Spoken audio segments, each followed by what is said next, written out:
Have you ever woken up in the middle of the night, feeling that strange sense of disorientation? That moment where you're not quite sure if you're still dreaming or if your eyes are actually open? That's where our story begins.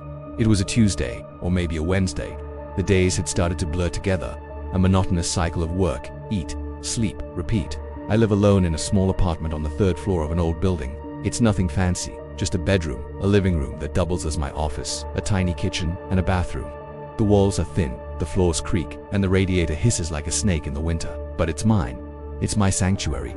That night, I went to bed around 11, exhausted from a long day staring at spreadsheets. The city outside was unusually quiet, muffled by a thick blanket of fog that had rolled in from the river. I remember pulling the covers up to my chin, the familiar weight of comfort, and drifting off almost instantly. The first thing I noticed when I woke up was the cold, bone-deep chill had settled in the room, the kind that makes your teeth ache.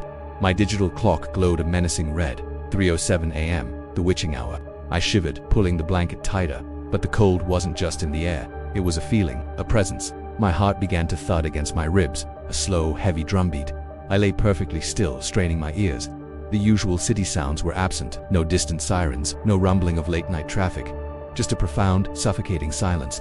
And then I heard it.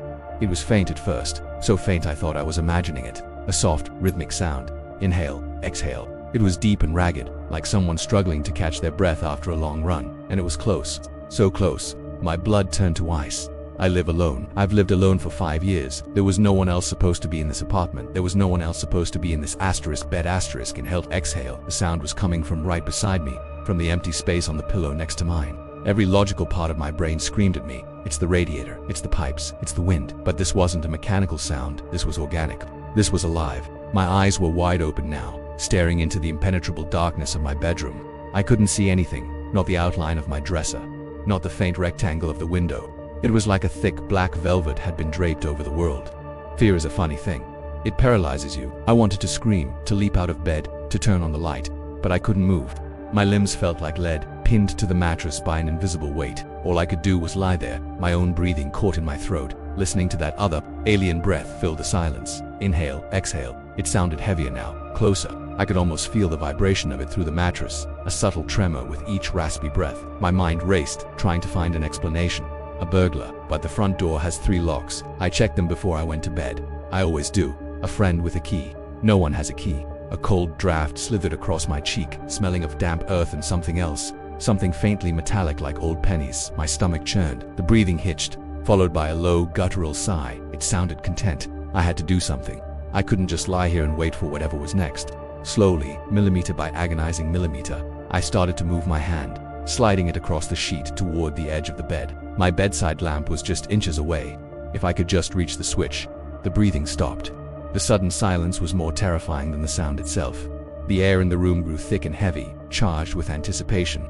I held my breath, my hand frozen in midair. Did it hear me? Did it know I was awake? A floorboard creaked in the corner of the room near the closet. My heart leaped into my throat. It wasn't in the bed anymore. It was moving. I squeezed my eyes shut, a pathetic, childish attempt to make it all disappear. If I can't see it, it can't see me. But I could feel it. I could feel its attention shift, a cold, predatory focus directed right at me. Another creak, this time closer to the foot of the bed. It was circling. My mind flashed with horrible images, faceless shapes looming in the dark. I thought about the news reports, the stories you hear about home invasions, the ones you always think will never happen to you. The weight on the mattress shifted again, this time at the very edge, by my feet. A deep depression formed in the comforter, as if something incredibly heavy had just sat down.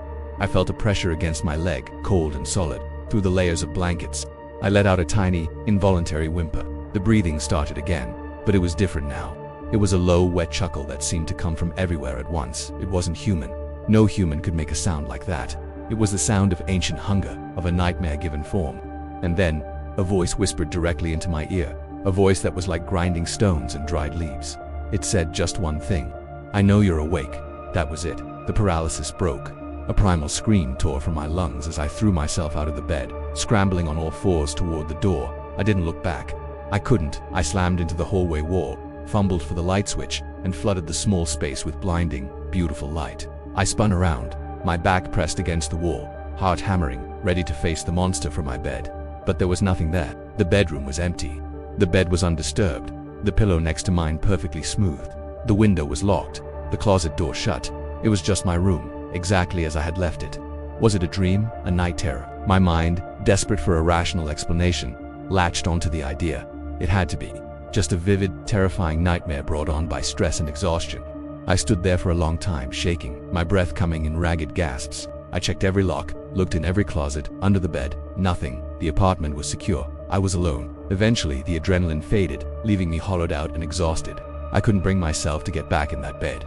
I spent the rest of the night on the couch, with every light in the apartment blazing, jumping at every creak and groan of the old building. I've tried to forget about it. I've tried to convince myself it was all in my head. But some nights when the city is quiet and the hour is late, I still feel a chill in the air. And sometimes, just as I'm about to fall asleep, I think I can hear it, a faint, distant sound on the edge of hearing, inhale, exhale. And I remember that voice, and I know, deep in my soul, that I am not really alone. It's just waiting for me to fall asleep again. Thank you so much for listening to my story.